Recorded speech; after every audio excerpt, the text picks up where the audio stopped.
राधे राधे महाराज जी। महाराज जी, मैंने अपने जीवन में बहुत बहुत बुरे काम किए हैं, जुआ, शराब, मांस, मदिरा, लेकिन अब सोच सोच कर डर लगता है मेरा आगे का क्या हाल होगा। बहुत पछतावा हो रहा है। मैं माफी अब नाम जप करो, भगवान का नाम जप करो। अब लो नशानी, अब ना नशई हो। महाराज जी, किसी समय में मरने वाले को सोचता था कि आज मरूं कि कल मरूं, आपका सत्संग सुनने लगा तो बच गए। हाँ बिल्कुल, मरना तो है ही, बचेंगे तो है नहीं, मरना तो है।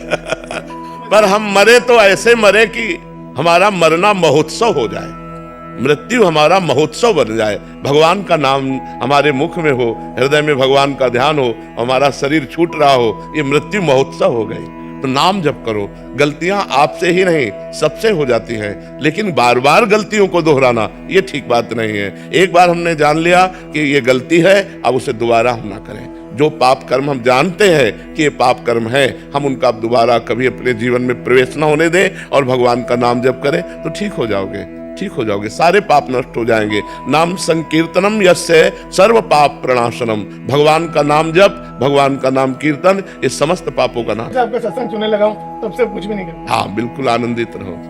नीरज कुमारी जी। राधे राधे महाराज जी। महाराज जी, आपका सत्संग और एकांतिक वार्तालाप सुनते हैं और नाम जप भी करने का अभ्यास कर रहे हैं। महाराज जी, मैं अपना एक अपराध आपके आगे रखने आई हूँ कि जो जो दोष मैं दूसरों में देखती थी महाराज जी, वही मुझ में आने लग गए हैं महाराज जी। वो बहुत जलन हो रही है महाराज जी। हाँ, ये बहुत पक्का सिद्धांत है कि हम जिसके दोष दर्शन करेंगे वो हमारे अंदर प्रकट हो जाएंगे। इसलिए हम किसी के दोष न दर्शन करें। ये आपका ही नहीं, ये हमारा भी अनुभव है। पर दोष दर्शन ये साधना में बहुत बाधक है। अगर किसी में दोष दिखाई दे तो उसी समय प्रणाम करके भगवान से प्रार्थना करनी चाहिए कि भगवान हमारी दृष्टि पवित्र कर दो, कि हम किसी के दोष न देखें, ये हमें व्यर्थ में गंदी बात दिखाई दे रही है। और अगर हमने मान लिया कि वो ये दोषी है तो वही दोष हम में आ जाएगा। पक्की बात है, ये आपका भी अनुभव है तो हमारा भी अनुभव है, और ये शास्त्र का अनुभव है, शास्त्र का आदेश है। पर दोष दर्शन, पर निंदा श्रवण, पर निंदा कथन, तीन बातों से साधक को बहुत बचना चाहिए। दूसरे की निंदा ना करे, दूसरे की निंदा ना सुने और दूसरे के दोष दर्शन न करे। अब जो हो गया उसमें सुधार कैसे? नाम जप करो, नाम जप करो, और जहां जहां जिस व्यक्ति पर दोष दर्शन वृत्ति जाए उसे प्रणाम करो तो ठीक हो जाएगा, फिर ठीक हो जाएगा। जैसे मुझे भी पता है कि हर जीव में भगवान का वास है, ये पता है मुझे, लेकिन फिर भी वो चीज मैं देख नहीं पाती। हाँ, ये साधना से देख पाते हैं। जब हम खूब भजन करते हैं ना और डट के भजन करते हैं, हमारी इंद्रियां पवित्र होती है तो परम पवित्र भगवान सामने नजर आते हैं। अभी हम त्रिगुण के अंतर्गत हैं, जब त्रिगुणातीत हमारी दृष्टि होगी तो इन्हीं में सब में भगवान विराजमान है, कोई बाहर नहीं है। सबके हृदय मंदिर में मानव में ही भगवान नारायण हरि विराजमान है, कहीं दूर नहीं। सीए राम में सब जग जानी। पर ये स्थिति आती है भजन से, जब हम डट के भजन करेंगे तब ये स्थिति आएगी। अभिलाष भट्ट जी। श्री हरिवंश। राधे राधे। राधे राधे महाराज जी। श्री हरिवंश। महाराज जी, आपके चरणों में कोटि कोटि प्रणाम। महाराज जी, कई धर्म शास्त्रों में ये कहा गया है कि मानव सेवा ईश्वर सेवा है। हम सभी के लिए क्या मार्गदर्शन रहेगा आपका कि ईश्वर की सेवा प्रथम रूप से करें कि मानव सेवा प्रथम रूप से? बात सत्य है कि ईश्वर के सिवा कुछ नहीं है। मत्तः परतरम नान्यत किंचिदस्ति धनंजय। भगवान श्री कृष्ण कह रहे हैं, हे अर्जुन, मेरे सिवा कुछ नहीं है। वेद कहता है, सर्वम खलमिदम ब्रह्म नेह नानास्ति किंचन। ब्रह्म के सिवा कोई दूसरा नहीं है। हमारी ब्रह्म भावना सब में नहीं है।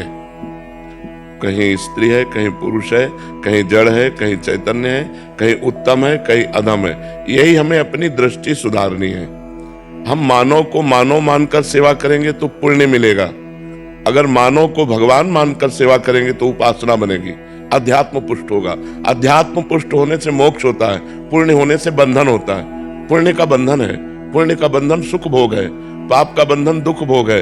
लेकिन अध्यात्म दोनों बंधनों से मुक्त करता है। पुण्य और पाप दोनों का नाश करके भगवत प्राप्ति कराता है। इसलिए मानव की ही नहीं, प्रत्येक जीव की भगवान का स्वरूप मानकर आराधना की जाए तो हमारा अध्यात्म मार्ग पुष्ट हो। यदि हम भगवत भाव विहीन सेवा करते हैं तो वो पुण्य बनता है, वो अध्यात्म नहीं।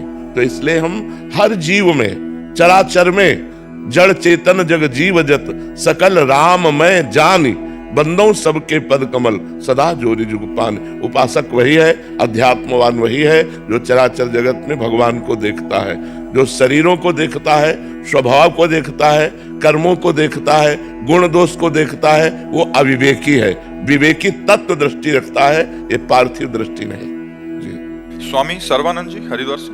हरि राधे राधे महाराज जी। महाराज जी, आपके चरणों में कोटि कोटि प्रणाम। महाराज जी, मैं अध्यात्म पथ का एक पथिक साधक हूँ, आत्मज्ञान व कल्याण हेतु प्रयासरत हूँ। महाराज जी, मेरा प्रश्न है कि ईश्वर नित्य अविनाशी सर्वव्यापी है, तो ईश्वर द्वारा की गई लीलाएं भी नित्य होनी चाहिए। लीलाएं आज के संदर्भ में किस रूप में हो रही हैं तथा ईश्वर इन लीलाओं द्वारा हमारे जीवन के सत्य का ज्ञान हमें किस प्रकार कर रहा है? जब तक हम जड़ शरीर में आसक्त है तब तक हमारे अंदर दिव्य नेत्र प्रकट नहीं होंगे।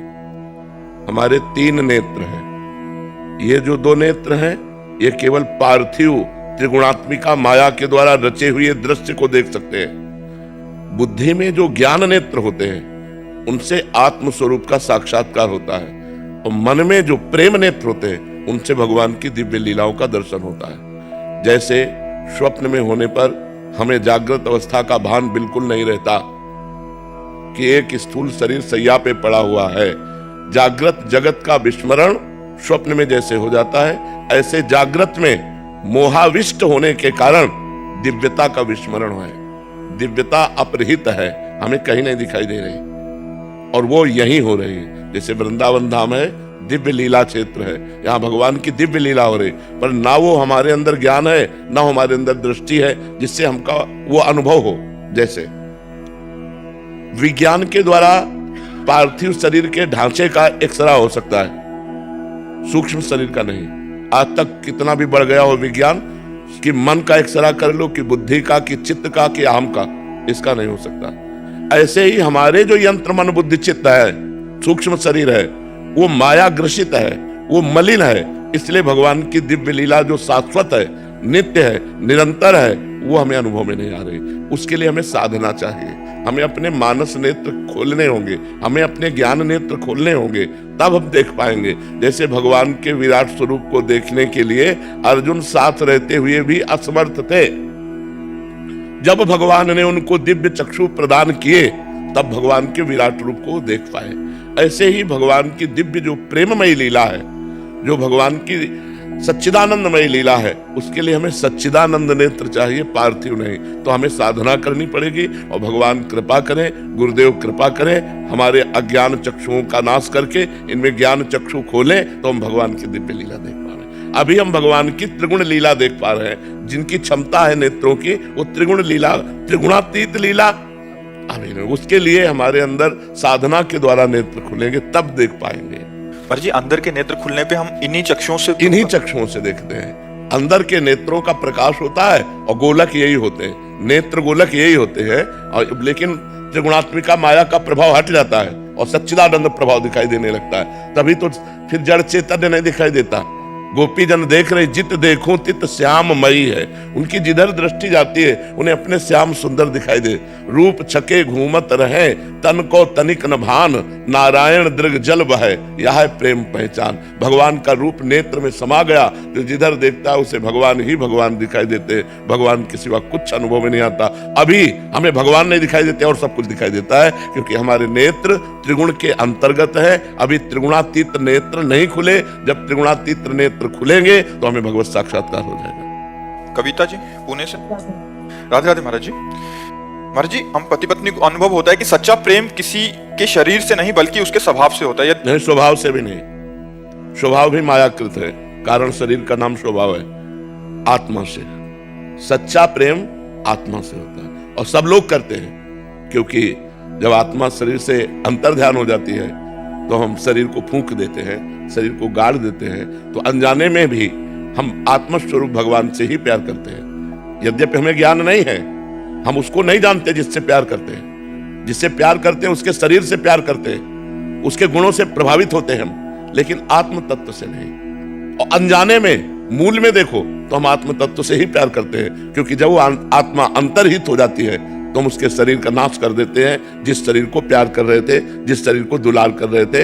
अभी हम स्वार्थ की पूजा करते हैं, स्वार्थ का प्रेम करते हैं। चाहे पति पत्नी का हो, चाहे पिता पुत्र का हो, कोई भी संबंध हो, सब में स्वार्थ मिश्रित है। अगर पति नपुंसक हो, विचार करो, पति क्रोधी हो, पति अर्थ रहित हो, प्यार करके दिखाओ तो हम माने कि तुम्हारा प्यार है। प्यार स्वार्थ से हो रहा है, तुम्हारी वासनाओं की पूर्ति हो रही है, तुम्हारी कामना की पूर्ति हो रही है, इसलिए तुम प्यार शब्द का प्रयोग कर रहे हो। जिस दिन तुम्हारी वासना की पूर्ति ना हो, तुम्हारी कामना की पूर्ति ना हो, और वो तुम्हारे प्रतिकूल हो और फिर प्यार करके दिखाओ तो माने तुम्हारा, उसे कहते हैं प्यार। प्यार उसे कहते हैं जहां किंचन मात्र कोई अपने सुख की चाह नहीं, सामने वाले सुख की चाह होती है, उसे प्यार कहते हैं। और जिसमें अपने सुख की चाह होती है उसे प्यार नहीं कहते, उसे स्वार्थ कहते हैं, उसे काम कहते हैं, उसे राग कहते हैं, उसे मोह कहते हैं। शास्त्रीय शब्दों में उसे प्यार नहीं कहते। आज हमें बताओ समाज में कहां प्यार है? हम कह रहे हैं चैन से जी लो, यही बहुत बड़ी बात है। वासनाओं का भूत सवार है। हम तो प्रणाम करते हैं उन दंपतियों को जो कम से कम लौकिक प्यार से ही सही धर्म से तो चल रहे, जी तो रहे हैं। नहीं तो साइड में किसी न किसी से संबंध बनाकर अपने पति की हत्या कर देना या किसी अन्य लड़की से संबंध बनाकर अपनी पत्नी को नष्ट कर दे। अब ये चल रहे, ये जो क्रूर हिंसात्मक भाव चल रहे हैं, इनका त्याग करके हम कह रहे हैं राग ही कर लो, मोह ही कर लो, तो कम से कम हिंसा में तो नहीं उतरोगे। अपने पति से राग कर लो, अपनी पत्नी से राग कर लो, तो पाप तो नहीं करोगे। पराई पत्नी के साथ, पराये पुरुष के साथ जो संभोग किया जाता है, ये घोर पाप है। हमारा भारत देश कोई विदेश नहीं कि आज इसके संग कल उसके संग। तो अच्छा है, पर प्रेम नहीं, प्रेम शब्द नहीं। ये जो लोग कह देते हैं ना मैं आपसे प्रेम करता हूं, प्रेम शब्द को कलंकित न किया जाए। प्रेम निर्मल भास्कर है, विशुद्ध है, और काम स्वार्थ युक्त है। हमारी कामना की बोले पहले प्रेम था, प्रेम नहीं रहा। नहीं, प्रेम सदा बढ़िबो करे, जो शशिकला सुवेश वह पूनो यामे नहीं, ताते कबो न शेष। इसलिए प्रेम सिर्फ भगवान से किया जा सकता है, क्योंकि भगवान पूर्ण है, और पूर्ण प्रेम से अपूर्ण से क्या प्रेम। तो ये बात समझनी। आजकल जो लोग कहते हैं ना प्यार में, प्यार भगवान का स्वरूप है, बिल्कुल विशुद्ध स्वरूप है, लेकिन तुम प्यार कहां कर रहे हो? तुम तो काम कर रहे हो, क्रोध कर रहे हो, लोभ कर रहे हो, मोह कर रहे हो, राग कर रहे हो, प्रेम कहां कर रहे हो? आकाश जी, राधे राधे महाराज जी। महाराज जी, आप कह रहे हैं कि कुछ दिनों तक तो भगवान में खूब श्रद्धा प्रेम बना रहता है महाराज जी, पर बीच में मन संसार में विषयों में लग जाता है, जिस कारण प्रभु से प्रेम विरत हो जाता है महाराज जी। ऐसे जब हमारे द्वारा गलत आचरण हो जाएंगे, मन मलिन होगा, तो भगवान में नहीं लगेगा। पापवंत कर सहज स्वभाव, भजन मोर ते भाव न काऊ। जहां पाप बन गया फिर भजन में मन नहीं लगेगा, भगवान में अश्रद्धा हो जाएगी। और जब हमारा मन निष्पाप होता है तो हमें भगवान प्राण प्यारे लगने लगते हैं। निरंतर भगवान का स्मरण चलता है और अपार दृढ़ विश्वास भगवान में होता है, अपार श्रद्धा होती है, जो हमारा हृदय पवित्र होता है। तो हमें चाहिए कैसी भी परिस्थिति हो, भगवान का नाम जप न छोड़े। अगर हमसे कोई गलती भी हो जाएगी तो नाम पवित्र कर देगा। कोशिश करे गलती ना बने, पर यदि चूक बन जाए तो नाम भगवान में अपार सामर्थ्य है, वो तुम्हारे पापों को नष्ट कर देंगे। और हमारे देश में परम पवित्र तीर्थ है, कभी कभी जाना चाहिए। तीर्थराज प्रयाग जाकर संगम स्नान करे, नहीं है तो आसपास कहीं गंगा यमुना नदी उनमें अवगाहन करे। बहुत परम पवित्र तीर्थ है, काशी है, द्वारिकापुरी है, बहुत केदारनाथ, बद्रीनाथ, ये सब ऐसे परम पवित्र धाम है जिनके दर्शन मात्र से पाप नष्ट होते हैं। तो तीर्थ यात्रा भी साल 6 महीने में कभी एक बार करनी चाहिए, और एकादशी उपवास करना चाहिए, नाम जप करना चाहिए, जिससे हमारे द्वारा भूल चूक से हुए पाप नष्ट हो जाएं। एकादशी रहते हो?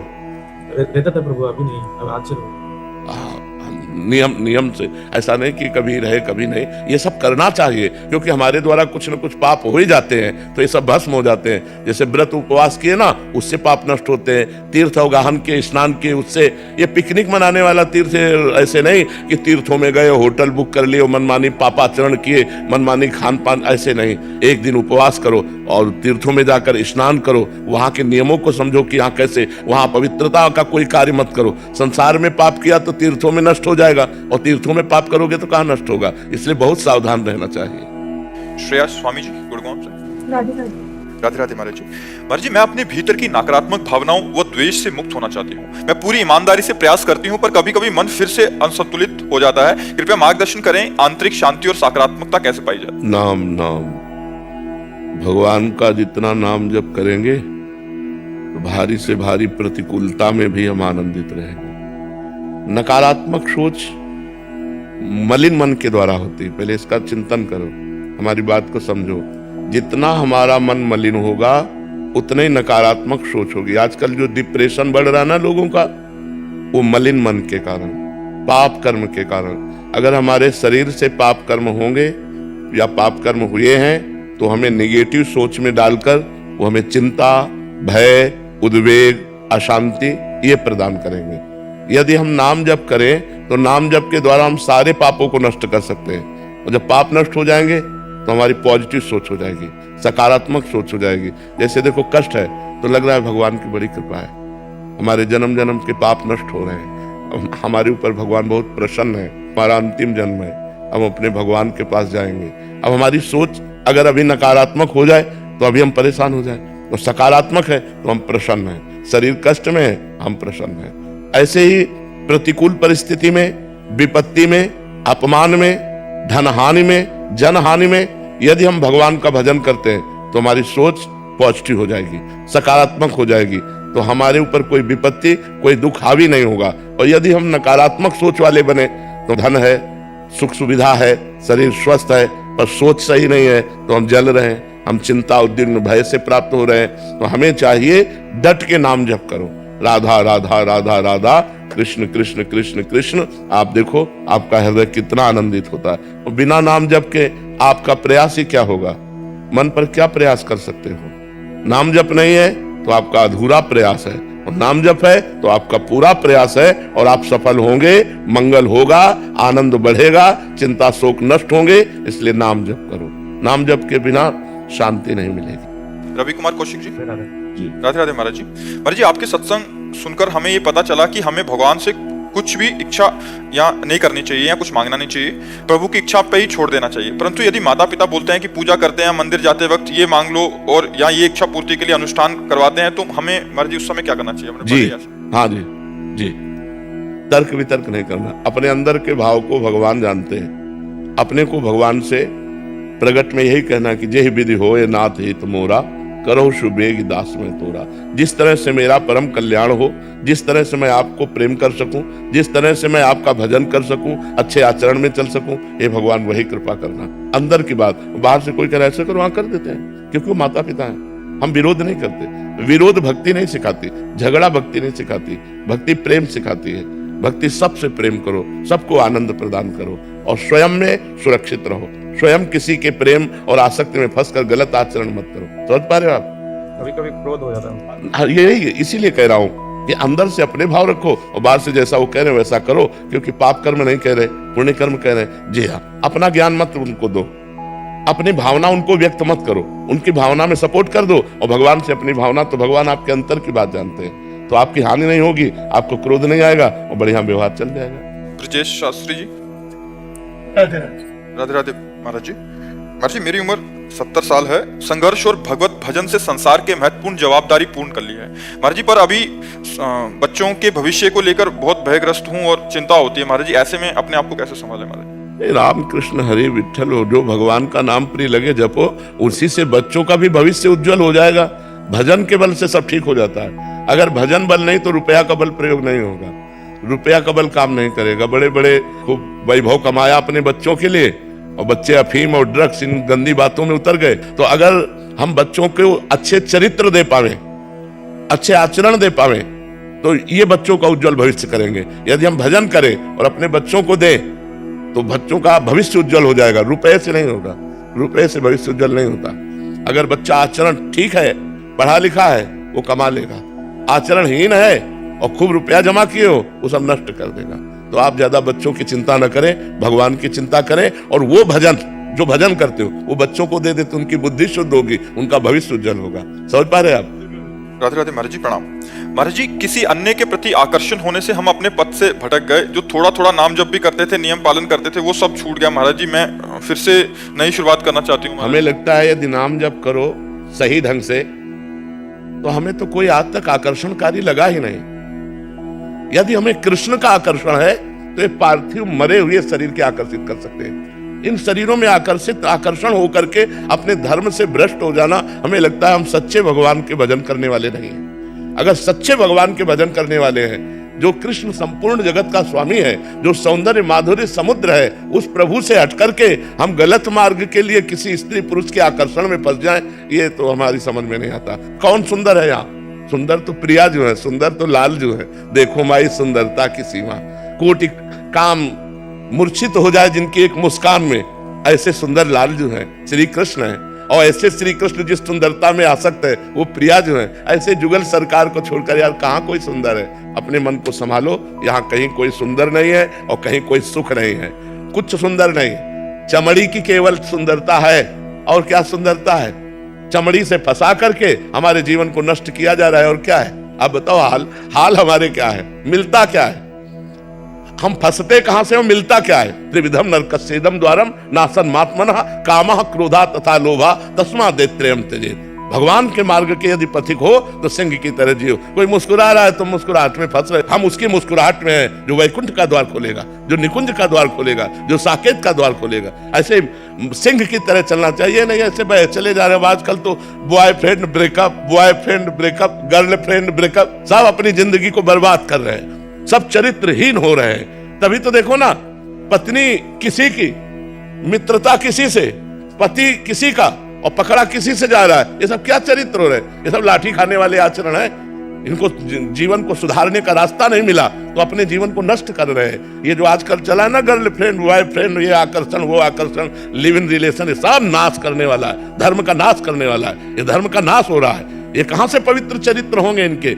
आज गृहस्थी संशयपूर्ण है, गृहस्थी संशयपूर्ण है। पति पत्नी के प्रेम में संशय है, माता पिता पुत्र परिवार के प्रेम में संशय। क्यों? चरित्रहीन हो रहे। अभी पीछे के बैच में बता गया, जवान लड़का तो कह रहा था मेरी माँ किसी और से संबंध रखती है, उधर से एक लड़की बोली मेरा पिता किसी और से संबंध रखता है। क्या करें? हम कहा अपने जीवन को बचाओ, नहीं तो क्रोध करोगे, हिंसा कर दोगे, जेल जाओगे। अपने चरित्र को, आजकल बहुत अपवित्रता फैल रही है। भोजन सही नहीं, चरित्र सही नहीं, तो विचार सही नहीं, तो फिर मनुष्य जीवन क्या? मनुष्यता नहीं रह जाती, राक्षसीपन आ जाता, पशुता आ जाती है। इसलिए खूब नाम जप करो, पवित्र भोजन करो, अच्छे आचरण करो, तभी मनुष्य जीवन का लाभ ले पाओगे। ये किसी का आकर्षण, क्या आकर्षण? किसमें आकर्षण है? भगवान के आकर्षण को छोड़कर नाशवान शरीरों के आकर्षण, जो एक पानी का बुलबुला कभी भी फूट जाए, कभी भी मर जाए, इनमें आकर्षण करे। आकर्षण सच्चिदानंद भगवान में करे। महाराज जी जो यहाँ बैठे थे ना, उनकी माताजी का किसी और के साथ संबंध है और पिताजी का किसी और औरत के साथ संबंध है। आप माताजी को समझाते तो कह रहे पिताजी को समझा, पिताजी को समझाते तो माताजी को समझा। नहीं, बच्चे को ही समझ जाना चाहिए, नहीं तो फिर आजकल माता पिता खुद गंदे आचरणों में हो तो बच्चों पर शासन क्या करेंगे? देखो, जिसकी नजर में दम नहीं है वो अपने परिवार को सही नहीं चला सकता। शासन में बहुत बड़ी सामर्थ्य है। अगर आप अपने में शासित है तो आपके बच्चे शासित मिलेंगे, अगर आप अपने में शासित नहीं तो आपके बच्चे शासित नहीं होंगे। तो चरित्र तभी ठीक होता है जब माता पिता का चरित्र ठीक हो, माता पिता के नेत्रों में दम हो कि अपने बच्चों को शासन में रख सके। नहीं तो आज हमारा समाज गिरता चला जा रहा है। अब सोचो क्या दशा है, माँ कहीं जा रहे, पिता कहीं जा रहे, बच्चे कहीं जा रहे। क्या गृहस्थी, क्या धर्म और क्या भगवान की प्राप्ति, बड़ा समस्या है। गुलशन जी, राधे राधे। राधे राधे महाराज जी। महाराज जी, मेरे एक रिश्तेदार को डिप्रेशन हो गया था, फिर मैंने उनको राधा नाम जपने की सलाह दी और वो मानसिक बीमारी से ठीक भी हो गए। महाराज जी, पर ये हुआ कैसे? क्या इसके पीछे कोई कारण था?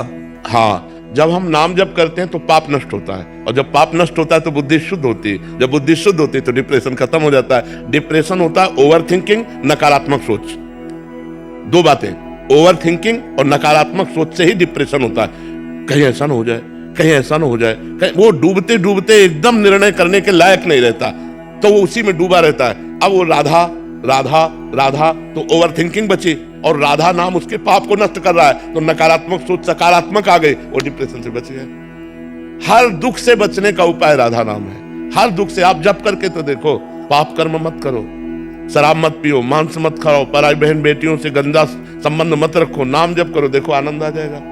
आनंद जहां आना है वहां से तो कनेक्शन नहीं किए, और जहां से दुख आना है वहां कनेक्शन ही कनेक्शन है, तो कैसे सुख मिले? संसार दुख का घर है, दुखालयम अशाश्वतम, नाशवान और दुखमय, और भगवान आनंद सिंधु है। आनंद सिंधु से संपर्क नहीं है और दुखालय में ही फंसे तो दुख ही तो मिलेगा। रामचंद्र शर्मा जी, राधे राधे महाराज जी। महाराज जी, आध्यात्मिक पथ पर पारिवारिक कारणों से प्रकृति नहीं कर पा रहा हूँ, महाराज जी कृपया मार्गदर्शन करें। वैसे हमें तो लगता है कि ऐसी कोई पारिवारिक समस्या नहीं है जो हमें अध्यात्म से विलग कर सके। नाथ सकल संपदा तुम्हारी, मैं सेवक समेत सुतना। एक चौपाई में पूरा अध्यात्म भरा है। नाथ सकल संपदा तुम्हारी, मैं सेवक समेत सुतनारी। नाम जप करो, सब भगवान का मानो, सब भगवान की सेवा भगवान को अर्पित कर दो, गृहस्थ में रहते हुए भगवत प्राप्ति हो जाएगी। हर कर्म भगवान को समर्पित करो। बच्चे में, पत्नी में, परिवार में, सब में जो बिजली है, जो पावर है, जिसके द्वारा हम देख सुन रहे हैं, बोल रहे हैं, वो भगवान है। सबके हृदय में भगवान। जड़ चेतन जग जीव जत सकल राम में जानी, बंदों सबके पद कमल सदा जोरी जुपान। सब में भगवान। हमें लगता है कि गृहस्थी बाधक नहीं है, हमारी समझ बाधक है। देखो तुम्हारी गृहस्थी में 8-10 लोग होंगे, 5 लोग होंगे, हमारी गृहस्थी में 500 लोग हैं। गृहस्थी का मतलब 5-7 लोग जहां मकान में रह रहे हो उसी को तुम मानते हो गृहस्थी। भाई लड़का है, बिटिया है, पत्नी है, अमुक है, तो हमारे सब लड़के ही तो हैं जो शिष्य बने हैं। 500 हैं, 500 का एक साथ भोजन होता है और 500 के एक साथ सब खान पान विभाग रहना सबका। तो अगर हम भगवान का आश्रय लेकर और भगवत भाव से करें तो 500 लोग एक साथ रहते हुए भी हमारे विक्षेप का कारण नहीं है। और अगर हम भगवत भाव छोड़ दें तो पति पत्नी में नहीं बनती। एक बिटिया होती है, एक लड़का होता, वो नहीं संभलता। और ये तो दूसरी जगह से पैदा हुए और दूसरी जगह आए हुए हैं। हमारा तो केवल गुरु शिष्य का संबंध है। माता पिता अपने बच्ची को नहीं संभाल सकते, नहीं संभाल सकते। जवाब दे दे, अपनी बच्ची का मोबाइल रखवा के दिखा दो, वो रखना नहीं चाहेगी। अपने बच्चे से मोबाइल छीन के देखो, और यहाँ केवल मोबाइल उन्हीं के पास है जो दिनचर्या की सेवा में लगे हुए हैं। बका किसी के पास मोबाइल नहीं, किसी के कमरे में कोई भी आधुनिकता नहीं, एक चटाई और एक बिछौना, और भोजन पाओ और रात दिन भजन करो। सब नौजवान हैं, मतलब 15 से लेकर के 35-40 तक के सब हैं। हम ना टेंशन में है, ना ये टेंशन में है। सबको है कि ये लोग, इनको है कि महाराज जी, और हमें है कि महारानी जी। तो कोई टेंशन में नहीं। अच्छा, अब अपने घर में आप टेंशन में हो, ये समस्या है। अपने घर में आप टेंशन में हो कि यार कैसे चलेगा, क्योंकि आपको चलाना है ना। और अगर यही बात आप एक चौपाई में पूरा उत्तर दे दिए थे कि नाथ सकल संपदा तुम्हारी, मैं सेवक समेत सुतनारी, अभी आनंद आ जाए कि जथा लाभ संतोष सदा काहू सो कछुन चाहूंगो, जैसे प्रभु चाहो वैसे रखो, मैं आपका दास हूं और ये सब आपका परिवार है। और मेहनत करके नमक रोटी खाओ, उसी में आनंद आने लगेगा, अभी भक्ति का रंग आ जाएगा। पर इतना चिंतन बदल गया। बेटी का ब्याह है तो इतना रुपया होना चाहिए, लड़के की पढ़ाई का इतना होना चाहिए, इसका इतना होना चाहिए, वो सब टेंशन भरे हो। छोड़ो टेंशन, भगवान के ऊपर छोड़ो। भगवान कहते हैं अनन्यस चिंतयन्तो माम ये जनाः पर्युपासते तेषां नित्याभियुक्तानां योगक्षेमं वहाम्यहम्। जो मेरा अनन्य चिंतन करता है उसके योगक्षेम का वहन मैं करता हूं। अगर अपना भरोसा परमात्मा में लग जाए तो आप कह सकते हो कि आप बाबा जी हो। नरसिंह मेहता जी गृहस्थ थे, बेटी का भात भरने के लिए स्वयं जगदीश्वर भगवान गए। भरोसा है, इतना भात में लिखा गया था सामग्री कि वो आए ही ना, क्योंकि वो गरीब है, वो आए ही ना। उन्होंने पर्चा भगवान के आगे रख दिया और पहुंच गए।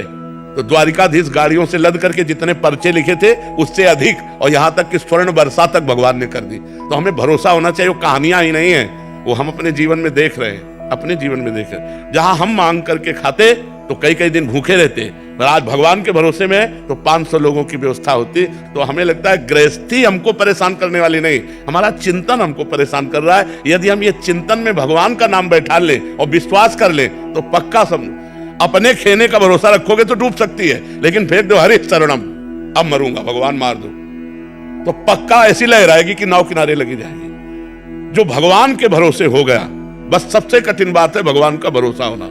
हमने जीवन में ऐसी घटनाएं देखी है कि 1 सेकंड चूक हो जाती है तो मर जाते। कई घटनाएं जीवन में देखी। गंगा किनारे जा रहे थे, भ्रमण करते थे, गंगा किनारे भ्रमण करते थे, तो ऊपर से पूरा सूखा और नीचे सैकड़ों हाथ का दलदल, कि मतलब तो हम अगला जो ही कदम रखने में आवाज है, ए बाबा सावधान आगे मत जाना दलदल है। तो हमने पीछे बहुत देखा लेकिन आवाज वाला नहीं मिला, और आगे छड़ी मारी ऐसे तो गप से छड़ी चली गई, ऊपर की पपड़ी हट गई। अब बताओ अगर हम आगे चले जाते और हम धंस जाते तो वहां कोई निकालने वाला नहीं था। आवाज कौन दिया? उसी परवाह। हमने बहुत देखा कि किसकी आवाज आई, लेकिन सावधान आगे कदम मत रखना दलदल है। एकदम भगवान की आवाज हुई, जैसे आकाशवाणी होती है, ऐसे कदम कदम पर भगवान हमें प्यार दुलार कर, क्योंकि भगवान का भरोसा, भगवान का आश्रय, वही हम कहते हैं आप भगवान का आश्रय ले लो, भगवान के भरोसे हो जाओ, जैसे रखे वैसे रखो। सुदामा जी को कई दिन भोजन नहीं मिलता था, लेकिन अपनी निष्ठा और भक्ति को तोड़ा नहीं, तो जैसी द्वारिकापुरी वैसी सुदामापुरी की रचना हो गई। हमें विश्वास करना चाहिए भगवान लक्ष्मीपति हैं, भगवान करुणामय हैं। जिस दिन उनकी दया दृष्टि हो गई माला माल हो जाएंगे। वो देते हैं तो कहते हैं ना छप्पर फाड़ के देते हैं, कहां से आ जाए कैसे आ जाए कुछ पता नहीं। हमारे चलाए चल रही, हमारे चलाए तो जब हम मांगते थे तो हम भूखे भी रह जाते थे, कई दिन भूखे रहे। गंगा किनारे कौन भोजन दे जा करके, और गांव में हम गए नहीं गंगा किनारे, भिक्षावृत्ति यहीं ब्रजमंडल में की, नहीं आकाश वृत्ति से रहे। तो हम वही कहते हैं आप भगवान का भरोसा ले लो और नाम जप करो, परिवार को भगवान की सेवा समझो, तो वही भक्ति बन जाएगा, वही सेवा भक्ति बन जाएगी। महाराज जी, आप दोनों का एक जैसा ही प्रश्न था। महाराज जी, ये जैसे आप कहते हैं कि बच्चों में सुधार होना चाहिए, माता पिता सही आचरण होना चाहिए, कह रहे हैं कुमार जी कह रहे हैं कि मेरे माताजी का किसी से संबंध है और पिताजी का किसी और से संबंध है, जिसके कारण आपस में उनकी लड़ाई होती रहती है और इस पे हमारे पे बहुत असर पड़ता है। वैसे ही जी कह रही हैं कि माता पिता के जब आचरण गलत हो तो घर पे बच्चों के बहुत असर पड़ता है। बहुत बड़ी समस्या है, बहुत बड़ी समस्या है। और आप लोग अपने को संभालिए। किसका प्रश्न है? हाँ, आप लोग अपने को संभालिए। बहुत कलयुग का विचित्र समय हो रहा है। अब इस पर हम क्या बोल सकते हैं? जहाँ चरित्र ही दूषित हो रहे हैं। माता पिता बच्चों के चरित्र का निर्माण करने वाले गुरु हैं। मातृ देवो भव, पितृ देवो भव। और जब माता पिता ही आचरणहीन हो रहे हैं, अब कलिकाल का ये मलिन व्यवहार है। हमें लगता है बच्चों को अपने जीवन को संभालना चाहिए, ऐसे माता पिता से दूरी बना लेनी चाहिए। अब वो घर में है तो क्या किया जा सकता है, लेकिन अपने को सुरक्षित रखना चाहिए। ज्यादा विरोध करने पर हिंसा के खेल होने लगते हैं। तो मुझे लगता है कि हिंसा ना करके, अपने जीवन को पाप में न डाल करके, उनके आचरणों की उपेक्षा करके अपने जीवन को बचाना चाहिए। इसी कारण मैंने 2 बार मतलब काफी बार माता पिता पे हाथ उठा दिया। वही तो मतलब, हिंसात्मक प्रवृत्ति ना करे, चुपचाप शांत अपने जीवन को। तो अब जब जैसे बच्चे सयाने हैं और देख रहे हैं कि माँ गंदे आचरण कर रही है तो फिर असहनीय हो जाता है। पर हमें उन बच्चों से प्रार्थना करनी है कि ऐसा करने से आप जेल के अधिकारी होंगे, आप जेल में जाकर के कष्ट भोगेंगे। तो आप ऐसा क्यों करें? आप ऐसे माता पिता का मन से त्याग कर दें। और अगर सयाने हैं तो बाहर जाकर कमाइए, खाइए, अपनी जिंदगी जीजिए। ऐसे माता पिता के संग से दूर हटिए। जहां तुम्हारे अंदर क्रोध आता है, तुम्हारे अंदर हिंसा की भावना आती है, उसको त्याग कर दो, नहीं तो तुम्हारा जीवन बर्बाद हो जाएगा। मान लो तुमने माँ को मार दिया या पिता को मार दिया तो जेल तुम्हें होगी, जेल के भागी बनोगे। तो फायदा क्या हुआ? पूरा जीवन जेल भोगो। वो अपने आचरण जो कर रहे हैं करने दो, तुम अपने जीवन को संभालो, पढ़ो लिखो, मेहनत करो, नौकरी पेशा करो। अब ऐसे माता पिता से उदासीन हो जाओ जो ऐसे गंदे आचरण करने वाले हैं, क्योंकि समय बहुत गलत चल रहा है। अब जैसे 50-60 वर्ष की आयु होने के बाद सबको चाहिए कि ब्रह्मचर्य से रहे और भजन करे। अब जब 50-50 वर्ष के लोग गंदे आचरणों में जा रहे हैं तो कितनी बुद्धि भ्रष्ट हो गई है।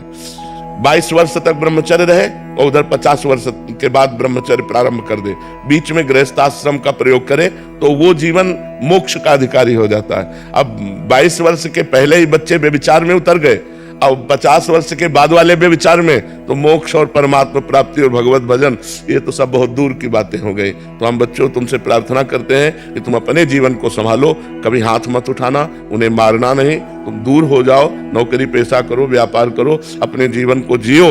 उनको मतलब मारना नहीं, कभी उनकी हिंसा मत करना, और वो तुम्हारे समझाने से समझेंगे नहीं। जैसे कहते हैं ना, बूढ़ा तोता राम राम नहीं बोलता। तो ऐसे ये जो लोग हैं, ये लोग सुधरने वाले नहीं हैं, क्योंकि तुम्हारे जैसे बेटे हो गए और फिर वो गंदे आचरण कर रहे हैं, वो सुधरने वाले नहीं है।